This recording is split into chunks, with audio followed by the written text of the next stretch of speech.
അതിരപ്പള്ളിയിൽ കാട്ടാന ആക്രമണം ഉണ്ടായി. തോട്ടം തൊഴിലാളിയെ കാട്ടാന തുമ്പിക്കൈ കൊണ്ട് എടുത്തെറിഞ്ഞു. പരിക്കേറ്റയാളെ ആശുപത്രിയിലേക്ക് മാറ്റി. ആന ഒരു 3-4 ആന ഉണ്ടായി. അപ്പോൾ ആന ഞങ്ങൾ ഓടിച്ച് സാധാരണ അങ്ങനെ ഉണ്ടൊക്കെ പിടിച്ച് ഓടിക്കാറാണ്. അപ്പോൾ അങ്ങനെ ഒച്ചയുണ്ടാക്കി ഓടിക്കുന്ന സമയത്ത് ആന പെട്ടെന്ന് തിരിയാണ് ചെയ്തത്. ആന തിരിച്ച് ഓടിച്ചു. ഇയാളെ ആന എടുത്ത് കൊമ്പിനെറിഞ്ഞ് എറിയാണ് ഇത്. കസ്മാവിലേക്ക് എറിഞ്ഞ് കസ്മാവിലേക്ക് ചെന്ന് വീഴാണ്. കസ്മാവ് തട്ടി വീഴാണ് ഇത്. ആളെ തല മുറിഞ്ഞിട്ടുണ്ട്. ചങ്കിനാണ് പ്രശ്നം. ആള് വളരെ അവസ്ഥയാണ്. ആന എന്ന് പറഞ്ഞു കഴിഞ്ഞാൽ എപ്പോഴും 24 മണിക്കൂറുള്ള ആനയാണ്. പകലും രാത്രിയൊന്നും ഇല്ലാത്ത രീതിയിലുള്ള ആന ആണ് ഇപ്പോൾ.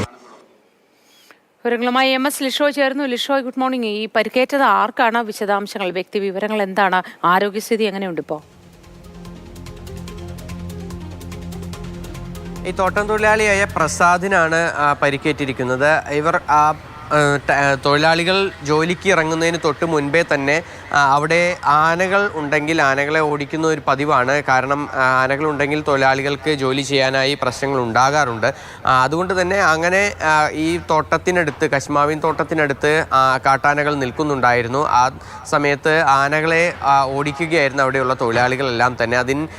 ആ സമയത്താണ് ഒരു ആന ഈ തൊഴിലാളികൾക്ക് നേരെ തിരിഞ്ഞത്. ഈ പ്രസാദിനെ തുമ്പിക്കൈ കൊണ്ട് എടുത്തെറിയുകയാണ് ചെയ്തത്. ഈ കശ്മാവിൻ തോട്ടത്തിലേക്ക് തന്നെ ഈ പ്രസാദ് തെറിച്ച് വീഴുകയും ചെയ്തു.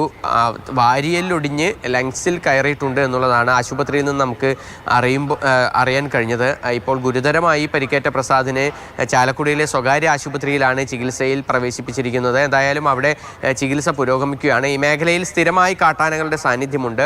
തൊഴിലാളികൾക്ക് നേരെ പാഞ്ഞെടുക്കുകയൊക്കെ പതിവുള്ളൊരു കാര്യമാണ്. പക്ഷേ ഇത്തരത്തിൽ ഈ അടുത്ത കാലത്തൊന്നും തന്നെ ആനയുടെ ആക്രമണം ആളുകൾക്ക് നേരെ ഉണ്ടായിട്ടില്ല. പക്ഷേ ഇപ്പോൾ അതും ഉണ്ടായിരിക്കുകയാണ്. വളരെ ഭീതിയോടുകൂടിയാണ് ഓരോ ദിവസവും ഇവിടെ തൊഴിലാളികൾ ഈ ടാപ്പിങ്ങിനും അതുപോലെ തന്നെ മറ്റ് ജോലികൾക്കും ഒക്കെയായി ഇറങ്ങാറുള്ളത്. 13-ാം ബ്ലോക്കിലാണ് ഈ സംഭവം ഉണ്ടായിരിക്കുന്നത് ഇന്ന് രാവിലെ. ശരി ലിഷോയ്.